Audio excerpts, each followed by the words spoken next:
change oil, palit langis, saka ETF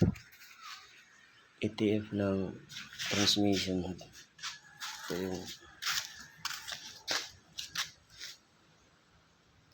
sa makina, ito sa transmission fluid. Yan. Tapos ito yung drain plug ng oil pan ng transmission sa ETF nya. Bali ito yung nasa loob ng oil pan. Ito naman yung drain plug nya. Kasi pag hindi mo ito tinanggal, hindi tutulo lahat ng ETF.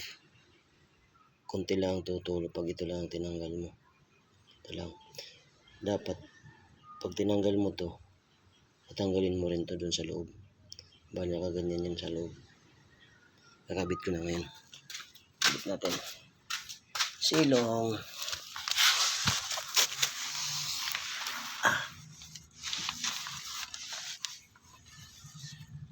Ito yung oil filter, kinabit ko na. Na-drain ko na yung langis. Pero di ko pa nalagyan. Ito yung drain plug ng langis. Ito naman sa ETF. Sa oil pan ng ETF.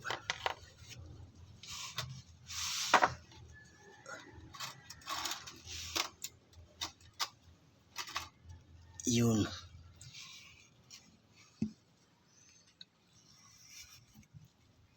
Ito yun. Yan. Ito na sa loob to. Dito sa loob. Papasok mo sa loob dyan. Kabit na natin.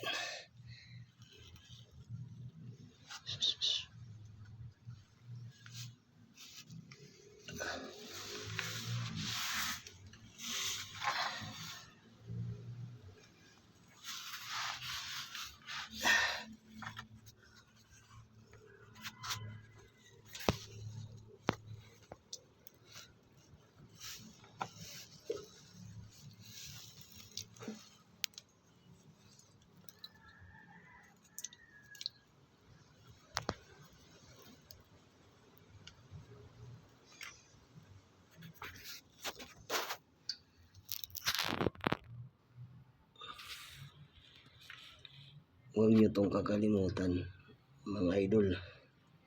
Baka makalimutan nyo, hindi nyo maipasok to dito sa loob.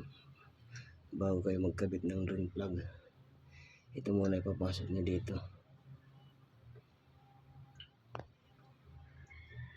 May thread naman yan.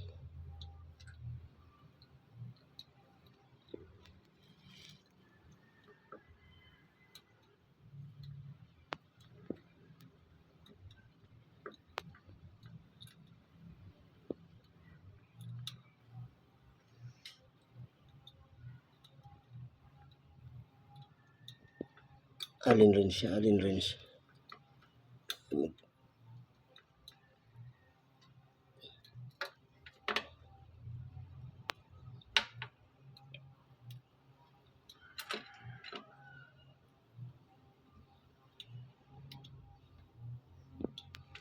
Yun.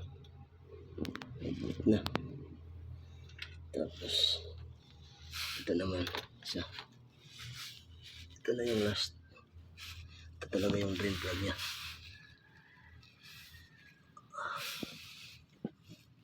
Ito.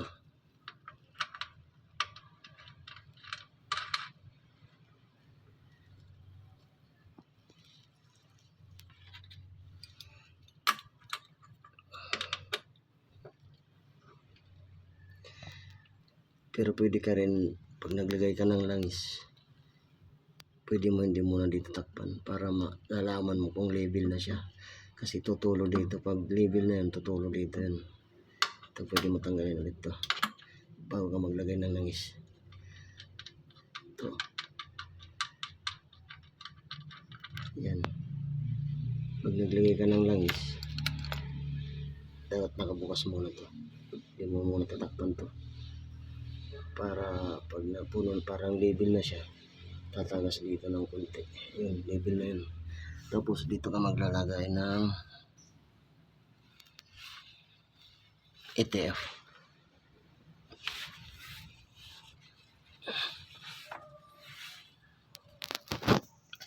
Dito. Itong plug. Ito. Ito sa side. Ito. Kunin ko muna.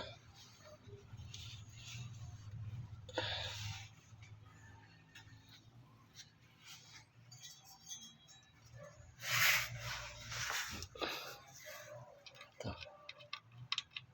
24 yung size nito. Nasakit. Dito mo ipapasok yung hose. Para dito pumasok yung ETF na bago. Dito mo papasok yung hose para papasok yung ETF. Tapos patagusin mo dun sa may makina. Doon ka maglalagay ng langis papunta dito. Ayun. Tapos ito yung drain plug dyan. Mamaya ko na ikabit pag maglagay na ako. Yun.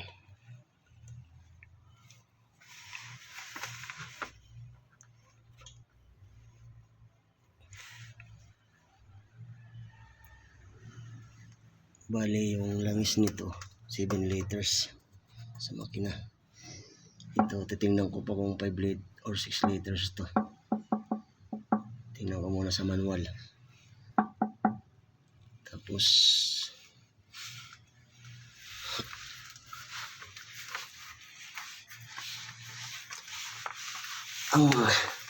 ang gear oil naman nito sa Montero, sa unahan at saka dun sa likod, meron siyang gearbox. Ito yung gear oil nya.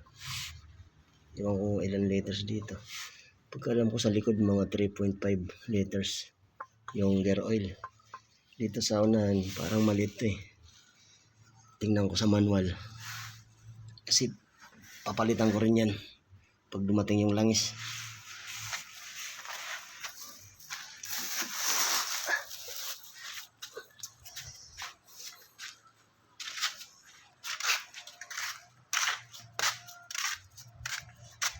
Ito yung mga